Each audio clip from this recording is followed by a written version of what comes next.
ধন্যবাদ জানাই সুকান্ত বাবুকে। যে কথা আমরা বলে আসছি আজকে সেটা সুকান্ত বাবু অনুভব করেছেন। এমন কথা কিন্তু শোনা গেল রাজ্যের অত্যন্ত গুরুত্বপূর্ণ একজন শাসক দলের মুখ এবং অবশ্যই কলকাতা কর্পোরেশনের মেয়র ফিরহাদ হাকিমের গলায়। এই ধরনের প্রশংসা হঠাৎ রাজ্য বিজেপি সভাপতি সম্বন্ধে কেন করলেন ফিরহাদ হাকিম? কোথায় বা কী প্রসঙ্গে এই বক্তব্যের অবতারণা, তা সমস্ত জানাবো আপনাদের। তার আগে অবশ্যই টক টু বাংলা ইউটিউব চ্যানেলটিকে সাবস্ক্রাইব করুন এবং প্রত্যেকটি ভিডিও লাইক, কমেন্ট, শেয়ার করে বন্ধুবান্ধব পরিচিত মহলে ছড়িয়ে দিন টক টু বাংলা। আসছি খবরে।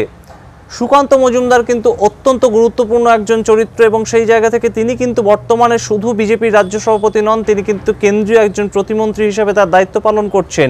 এবং সেখানেই কিন্তু সদ্য ঘটে যাওয়া লোকসভা নির্বাচন, যেখানে বিজেপিকে হারতে হয়েছে সারা রাজ্য জুড়েই এবং মাত্র 12টি সিট 42টির মধ্যে তারা পেয়েছে।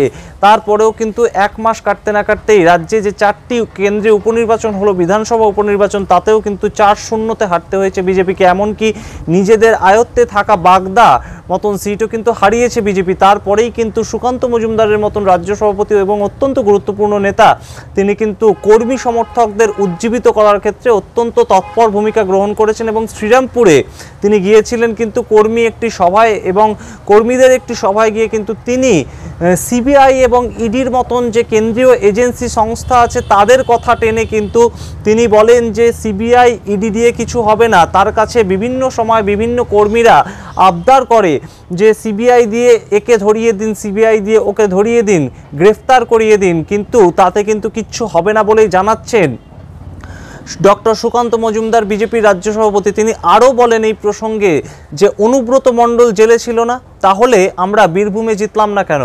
এমন কথা কিন্তু সুকান্ত মজুমদারের গলায় শুনেই সারা রাজনৈতিক মহল বেশ খানিকটা নড়ে চড়ে বসেছিল। তাহলে কি কোথাও বিজেপির সঙ্গে সরাসরি যোগ আছে সিবিআই বা ইডির? এমন প্রশ্নও কিন্তু রাজনৈতিক মহলে ঘোরাফেরা করছিল।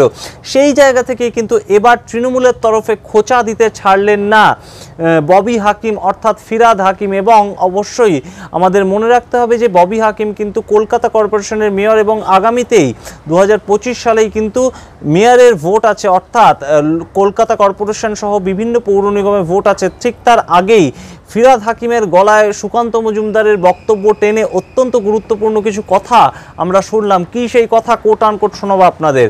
ফিরহাদ হাকিম বলেন, ধন্যবাদ জানাই সুকান্ত বাবুকে। যে কথা আমরা বলে আসছি সেটা আজকে সুকান্ত বাবু অনুভব করেছেন।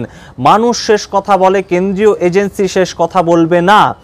মস্তান দিয়ে যেমন মানুষের মন জেতা যায় না, সেরকম মোদি অমিত শাহর যে মস্তান কেন্দ্রীয় এজেন্সি, সেই দিয়ে ডাল গলবে না। এমন তাৎপর্যপূর্ণ বক্তব্য কিন্তু আমরা শুনলাম ফিরহাদ হাকিমের গলায়। এবং তা সেইখান থেকেই কিন্তু উঠছে প্রশ্ন যে এই ধরনের গুরুত্বপূর্ণ বক্তব্য অর্থাৎ কেন্দ্রীয় এজেন্সির সঙ্গে কোথাও গিয়ে বিজেপির যে যোগাযোগ আছে এমন অভিযোগ করে তৃণমূল কংগ্রেস থেকে শুরু করে বিভিন্ন বিরোধী দল, তা কি কোথাও গিয়ে সত্যি? কারণ না হলে বিজেপির রাজ্য সভাপতি সুকান্ত মজুমদার হঠাৎ এই ধরনের কথা বলবেন কেন কেন্দ্রীয় এজেন্সির নাম ধরে? এবং সিবিআই ইডি, এই কথা কিন্তু তার মুখে শোনা গেল এবং তাকে বিভিন্ন কর্মীরা অনুরোধ করেন যে সিবিআই দিয়ে কাউকে গ্রেপ্তার করিয়ে দিতে।